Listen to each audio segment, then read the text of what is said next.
Kegiatan pengamanan operasi di Bogor sangat baik.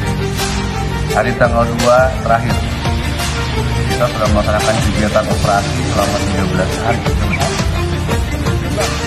Semua berjalan dengan kondusif dan terkendali.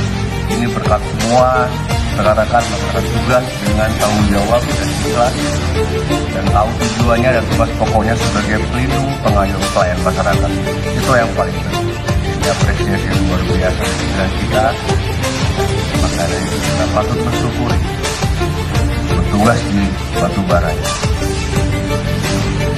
Kepada rekan-rekan yang naik pangkat,